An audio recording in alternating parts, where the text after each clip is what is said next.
puisqu'il n'y a pas beaucoup de sujets en réalité qui doivent être traités. Quelle date pour l'élection et qu'est-ce qu'il faut faire sur l'après 2 avril.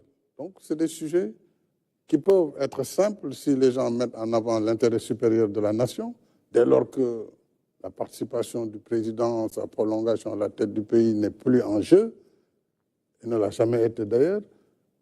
Si on trouve ce consensus, moi je prendrai le décret immédiatement pour fixer la date. Si le consensus n'est pas trouvé, je renverrai l'ensemble au niveau du Conseil constitutionnel en ce moment qui avisera.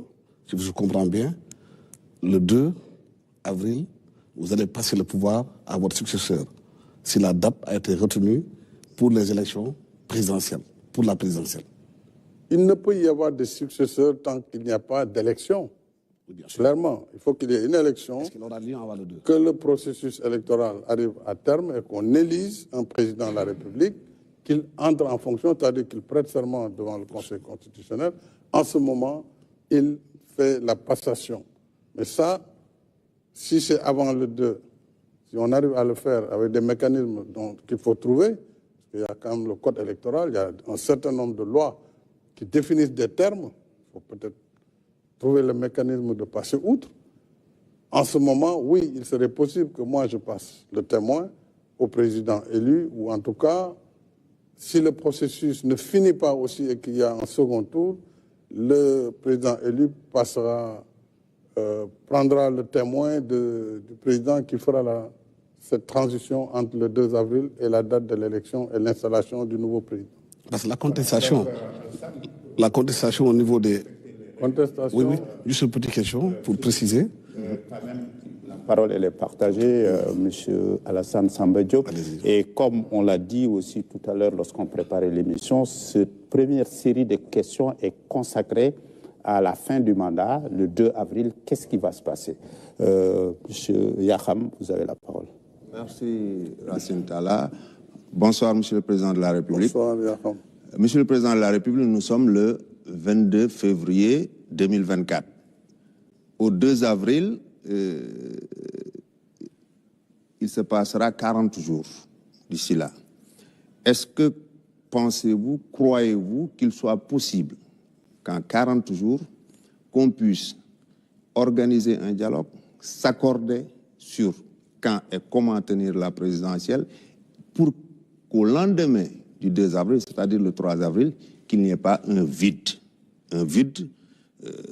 que tout un chacun peut appréhender.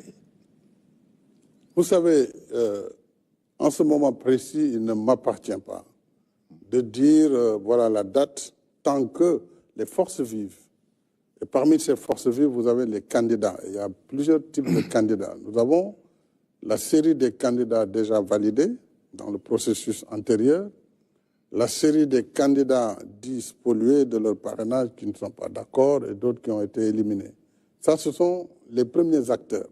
Les autres acteurs, ce sont les partis politiques, la société civile, les religieux, comme nous avons toujours considéré ce qu'on a appelé les forces vives de la nation, et qui, à chaque fois, le secteur privé, d'ailleurs, les syndicats et autres. Mais lorsque ces assises vont se tenir lundi, on verra, compte tenu du contexte et du risque de vacuité après le 2, que les gens mettent en avant encore une fois la République, le pays, sa stabilité, pour voir est-ce qu'on peut d'ici le 2 finir le processus. Je ne le pense pas, mais ce n'est pas ce qui est essentiel.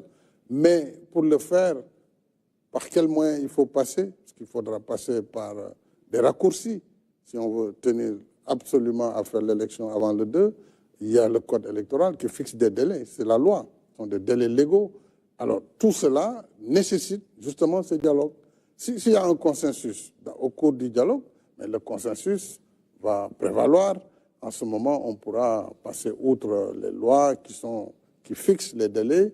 Si le dialogue indique par contre qu'on ne doit pas se précipiter au point de faire des erreurs et d'aboutir à une élection qui peut aussi avoir des tares, en ce moment aussi, dans des délais les meilleurs, ils fixeront la date de l'élection. Ils indiqueront les propositions pour la date de l'élection. En ce moment, si c'est un consensus, là aussi, le président il fixe par décret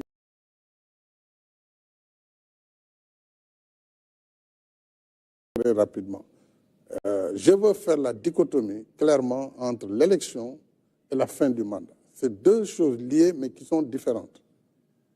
Le 2 avril, le président il finit son terme, c'est clair, il n'y a pas de discussion là-dessus. L'élection peut se tenir avant ou après le 2.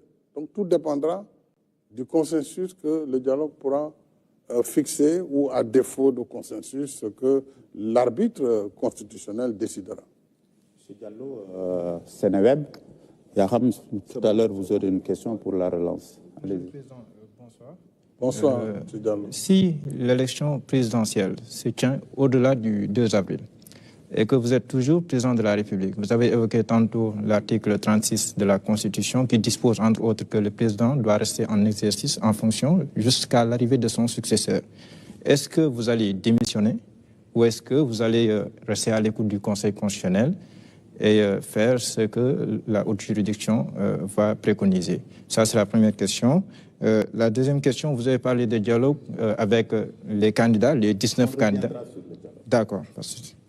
Je vous remercie, M. Diallo.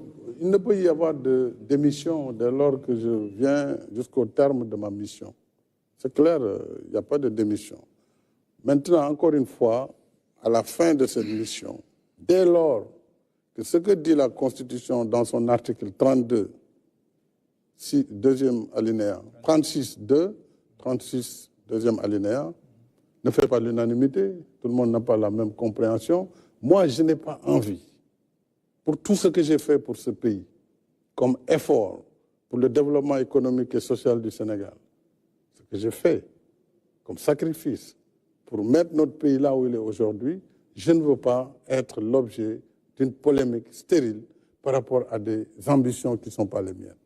Et donc, je considère avoir fini mon travail à la tête du pays à la fin de mon mandat. Il appartient à toutes ces composantes du dialogue et au Conseil constitutionnel en dernier ressort de voir comment ils vont faire la suite du processus. Mais ce qui est sûr, il n'y aura pas de vide.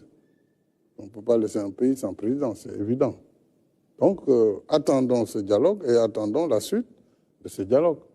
La date, elle aurait pu être fixée, mais on ne peut pas la fixer tant qu'on n'a pas quand même les arguments des uns et des autres.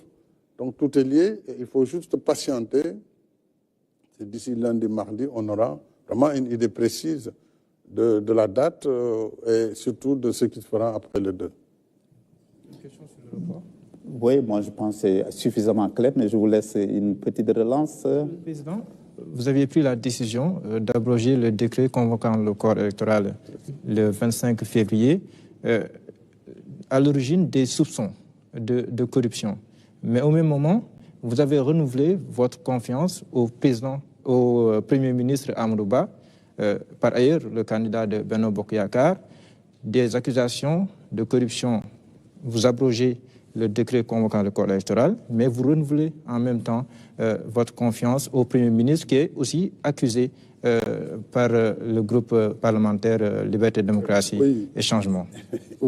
Il y a deux choses dans votre question. Vous dites des accusations. Une accusation ne veut pas dire qu'il y a un coupable. Il faut qu'il y ait la présomption d'innocence. Ensuite, le report n'est pas dû à ces accusations. Le report est dû à la deuxième proposition de loi qui est venue de l'Assemblée nationale pour informer le président de la République qu'une procédure est en cours au Parlement pour décaler la date de l'élection. D'ailleurs, si vous regardez bien les motifs, dans la note de présentation du décret portant abrogation, ce décret s'est appuyé sur la saisine de l'Assemblée nationale. Comme l'Assemblée est la seule qui vote la loi, elle était déjà en procédure pour voter la loi, on devait s'arrêter, puisqu'il y avait l'imminence du démarrage de la campagne électorale. La preuve, la décision du Conseil constitutionnel est intervenue bien après. Nous serions en plein milieu de la campagne électorale et on allait dire aux gens, on ne peut plus aller aux élections, arrêtez votre campagne. Donc, c'est pour éviter ce processus qui démarre sans avoir la certitude de nous mener au scrutin du 25 février que j'ai abroger le décret convoquant les électeurs pour le 25 février. Alors, donc, la question de la confiance ou de la présomption d'innocence, ça n'a rien à voir avec le décret qui a été pris. Donc ça, c'est un volet politique qu'il faut séparer de cette question institutionnelle. Merci, Président. Mariama Dramé, RTS. Monsieur le Président, vous parlez tantôt de dialogue. Est-ce qu'on va voir les contours de ces concertations? Qui va y participer? Est-ce que ces acteurs ont donné leurs accords? Oui, le dialogue en premier chef, je vous ai dit, c'est d'abord les acteurs politiques, parce que c'est un dialogue politique, et à travers les acteurs politiques, vous avez les candidats qui ont été dans ce processus, tous les candidats, et les candidats qui en dernier ressort